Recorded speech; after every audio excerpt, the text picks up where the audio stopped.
വളരെ നാളുകൾക്ക് ശേഷം കണ്ടുമുട്ടുമ്പോൾ പോലും പുഞ്ചിരി പകരം നൽകാതെയും കുശലാന്വേഷണങ്ങൾ പറയാതെയും ബന്ധങ്ങൾ പുതുക്കാതെയും നടന്നു പോകുന്ന എത്രയോ മനുഷ്യരെ നമ്മൾ കാണുന്നുണ്ട്. സൗഹൃദ ബന്ധത്തിലും കുടുംബ ബന്ധത്തിലും സ്നേഹബന്ധത്തിലും ഏറ്റവും അടുത്ത് നിൽക്കുന്ന ആളുകൾ തന്നെ ഇങ്ങനെ അകന്നു കഴിയുകയും സ്നേഹത്തിൻ്റെയും പാരസ്പര്യത്തിൻ്റെയും കരുതലിൻ്റെയും ഒക്കെ സുന്ദരമായ അനുഭവങ്ങൾ നഷ്ടപ്പെടുത്തുകയും ചെയ്യുന്നത് എത്രയോ വേദനയോടെയാണ് നാം കാണാറുള്ളത്. ഇസ്ലാം ബന്ധങ്ങൾക്ക് വലിയ മൂല്യം കൽപ്പിച്ചിട്ടുണ്ട്. മനുഷ്യർക്കിടയിൽ, കുടുംബങ്ങൾക്കിടയിൽ, സ്നേഹിതർക്കിടയിൽ, അയൽവാസികൾക്കിടയിൽ, അങ്ങനെ സൃഷ്ടികൾക്കിടയിൽ തന്നെയുള്ള ബന്ധങ്ങൾക്ക് വലിയ വില കൽപ്പിച്ച മതമാണ് ഇസ്ലാം. ഇത്തരം ബന്ധങ്ങളെ മുറിക്കുകയും ഈ ബന്ധങ്ങൾക്കിടയിലുള്ള ആഴവും നനവും നഷ്ടപ്പെടുത്തുകയും ചെയ്യുന്നവർക്ക് കനത്ത താക്കീത് നൽകുകയും ചെയ്ത മതമാണ് ഇസ്ലാം.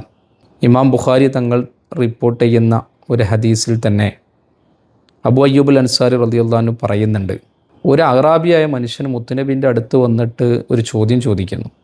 ആ ചോദ്യം വളരെ പ്രസക്തമായ ചോദ്യമാണ്. മുത്തുനബിയുടെ അടുത്ത് വന്ന് ചോദിച്ച ചോദ്യം, സ്വർഗത്തിലേക്ക് വേഗത്തിൽ അടുക്കുന്നതും നരകത്തിൽ നിന്ന് അകറ്റുന്നതുമായ കാര്യം എന്താണ് എന്ന് മുത്തുനബിയോട് ചോദിച്ചപ്പോൾ ഹബീബായ തങ്ങൾ പറഞ്ഞ മറുപടിയിൽ ഒന്ന് കുടുംബബന്ധത്തെ ചേർക്കണം എന്നതാണ്.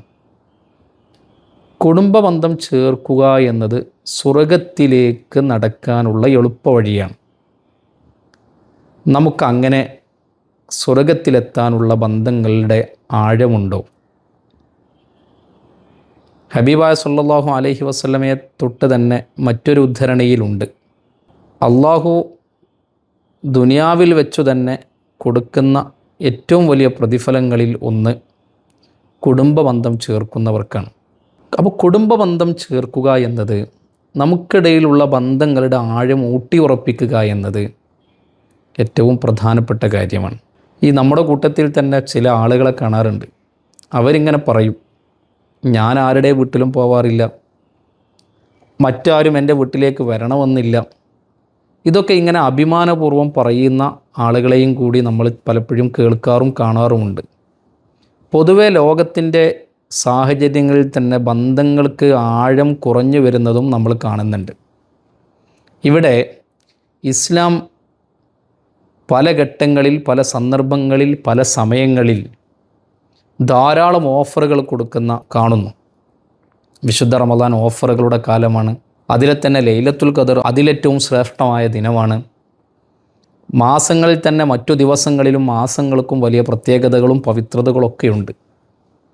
ഈ പവിത്രതകളും ഈ നന്മകളും ഒന്നും ലഭിക്കാത്തവരുടെ കൂട്ടത്തിലാണ് കുടുംബബന്ധം മുറിക്കുന്നവരെ ഇസ്ലാം പരിചയപ്പെടുത്തുന്നത്. നബി സല്ലല്ലാഹു അലൈഹി വസല്ലമ തന്നെ പറയുന്നൊരു ഹദീസിൽ ലൈലത്തുൽ ഖദറിൻ്റെ പവിത്രതകൾ വിശദീകരിച്ച് അതിൻ്റെ അവസാനത്തിൽ സൂചിപ്പിക്കുന്നുണ്ട്. ലൈലത്തുൽ ഖദറിൽ എല്ലാവർക്കും അള്ളാഹു പുറത്തു കൊടുക്കുമ്പോഴും, എല്ലാവർക്കും അള്ളാഹു റഹ്മത്ത് ചെയ്തു കൊടുക്കുമ്പോഴും, കാരുണ്യത്തിൻ്റെ നോട്ടം എല്ലാവരിലേക്കും എത്തുമ്പോഴും കുടുംബബന്ധം മുറിച്ചവർക്ക് ഇതൊന്നും ലഭിക്കുകയില്ല എന്ന് ഹബീബായ സല്ലല്ലാഹു അലൈഹി വസല്ലം പറയുന്നുണ്ട്. മഹാനരായ സൈനുൽ ആബിദീൻ റളിയല്ലാഹു അൻഹു തൻ്റെ ശിഷ്യർക്ക്, തൻ്റെ മക്കൾക്ക് കൊടുക്കുന്ന ഉപദേശത്തിൽ ഏറ്റവും പ്രധാനപ്പെട്ട ഉപദേശം കുടുംബബന്ധം മുറിക്കുന്നവരോടൊരിക്കലും നീ സഹവസിക്കരുത് എന്നാണ്.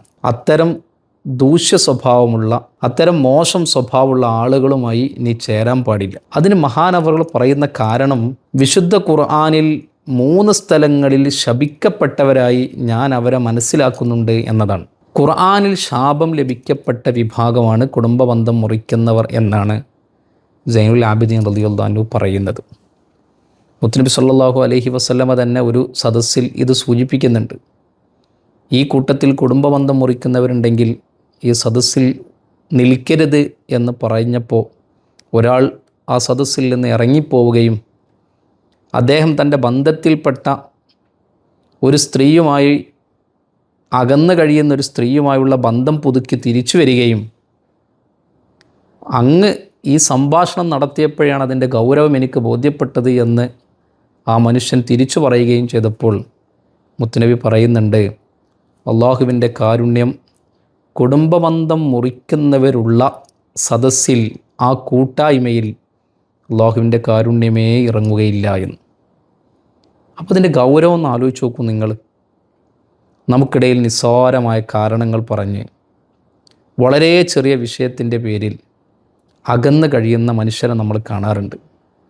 നമ്മുടെ ബന്ധങ്ങൾക്കിടയിൽ കുറവുകൾ സംഭവിച്ചിട്ടുണ്ടെങ്കിൽ, ബന്ധങ്ങൾക്കിടയിൽ അകലങ്ങൾ സംഭവിച്ചിട്ടുണ്ടെങ്കിൽ വേഗത്തിൽ പരിഹരിക്കാനുള്ള സമയമായി റമളാനെ നമ്മൾ കാണണം. നമ്മൾ ധരിക്കുന്ന കണ്ണട, എപ്പോഴാണ് നമ്മൾ കണ്ണട ധരിക്കുക? പുറത്തുള്ള കാഴ്ചകൾക്ക് മങ്ങലേൽക്കുമ്പോഴാണ് നമ്മൾ കണ്ണട ധരിക്കാറുള്ളത്. ആ കണ്ണടയിൽ അഴുക്ക് പുരളുമ്പോൾ, ആ കണ്ണടയിൽ പുകയും പൊടിയും വരുമ്പോൾ നമ്മളതിനെ വൃത്തിയാക്കി നമ്മുടെ കാഴ്ചകൾക്ക് കൂടുതൽ തെളിച്ചം ഉണ്ടാക്കുന്നത് പോലെ നമ്മുടെ ബന്ധങ്ങൾക്കിടയിൽ ക്ലാവ് പിടിച്ച് അതിൽ പ്രയാസങ്ങൾ ഉണ്ടായിട്ടുണ്ടെങ്കിൽ, അതിൽ വിള്ളലുകൾ സംഭവിച്ചിട്ടുണ്ടെങ്കിൽ അത് പരിഹരിക്കാൻ നമുക്ക് കഴിയണം. മധുരമുള്ളൊരു സംസാരം, നനവുള്ള ഒരു സ്പർശം, കാരുണ്യത്തിൻ്റെ നോട്ടം, കാരുണ്യത്തിൻ്റെ സന്ദർശനം, സൗഹൃദ സന്ദർശനങ്ങൾ, ഇങ്ങനെ എളുപ്പത്തിൽ തന്നെ ബന്ധങ്ങൾ ഊട്ടിയുറപ്പിക്കാനുള്ള അവസരങ്ങൾ ധാരാളമായി നമ്മൾ സൃഷ്ടിച്ചുകൊണ്ടിരിക്കണം. അങ്ങനെ സൃഷ്ടിക്കുമ്പോൾ നമുക്കിടയിൽ കൂടുതൽ കൂടുതൽ ജീവിതം ആനന്ദകരവും മനോഹരവുമാകും. UNO കുടുംബബന്ധങ്ങൾ ശിഥിലമായി പോകുന്നു എന്ന് കണ്ടതുകൊണ്ടാണ് ഇൻ്റർനാഷണൽ ഫാമിലി ഡേ ആഘോഷിക്കാൻ വേണ്ടി നിർദ്ദേശിക്കുന്നത്. എല്ലാ വർഷത്തെയും മെയ് 15 അന്താരാഷ്ട്ര കുടുംബ ദിനമായി ആചരിക്കുന്നുണ്ട്. കുടുംബങ്ങൾക്കിടയിലുള്ള ചേർച്ച, സൗഹൃദം, ബന്ധം അത് സ്വർഗത്തിലേക്കെത്താനുള്ള വഴിയാണ്. എല്ലാ ഓഫറുകളും നഷ്ടപ്പെടുത്തുന്നത് കുടുംബബന്ധം മുറിക്കുന്നത് കൊണ്ട് സംഭവിക്കുന്നുണ്ടെങ്കിൽ അത്തരം ദൂഷ്യ സ്വഭാവങ്ങളിൽ നിന്ന് മാറി നിന്നുകൊണ്ട് ഏറ്റവും നല്ല ബന്ധം ചേർക്കുന്നവരായി നമ്മൾ മാറാൻ കഴിയണം. ഒരു കാര്യം കൂടി നമുക്ക് സൂചിപ്പിക്കാം. നമ്മളോട് ഏറ്റവും നല്ല രീതിയിൽ സഹവസിക്കുന്ന, നമ്മളോട് ഏറ്റവും നല്ല രീതിയിൽ പെരുമാറുന്ന, നമ്മളോട് ഏറ്റവും ബന്ധം കാത്തു സൂക്ഷിക്കുന്ന ആളുകളുമായി ബന്ധം സ്ഥാപിക്കലല്ല ശരിയായ കുടുംബബന്ധം ചേർക്കുക എന്നത്. മറിച്ച് മുറിഞ്ഞു പോയവരുമായി, അകന്നു പോയവരുമായി, നമ്മളുമായി വേറിട്ട് നിൽക്കുന്നവരുമായി അവരെ ചേർത്ത് പിടിക്കുന്നതാണ് ശരിയായ കുടുംബബന്ധം എന്ന് പറയുന്നത്. മുത്തനബി സല്ലല്ലാഹു അലൈഹി വസല്ലമ മദീനയിലെത്തിയിട്ട് ലോകത്തോട് ആദ്യമായി പറഞ്ഞ 4 സന്ദേശങ്ങളിൽ ഒന്ന് നിങ്ങൾ കുടുംബബന്ധം ചേർക്കണേ എന്നതാണ്. ആ രീതിയിൽ നമുക്കിടയിൽ ഉള്ള ബന്ധങ്ങളെ കൂടുതൽ ഊട്ടിയുറപ്പിക്കുകയും മനസ്സുകൊണ്ട് പരസ്പരം ചേർന്ന് നിൽക്കുകയും ചെയ്യുമ്പോൾ നമ്മുടെ ജീവിതം ആനന്ദകരമാകും. ഈ റമളാനിൽ നമ്മൾ ആ ഒരു പ്രതിജ്ഞ എടുക്കാൻ സന്നദ്ധരാവണം. അല്ലാഹു നമുക്കിടയിലുള്ള സൗഹൃദങ്ങൾ കൂടുതൽ പൂത്തുലയിച്ച് കൂടുതൽ സന്തോഷകരമാക്കി തരട്ടെ എന്ന് പ്രാർത്ഥിച്ച് അസ്സലാമു അലൈക്കും വറഹ്മത്തുള്ളാഹി വബറകാതുഹു.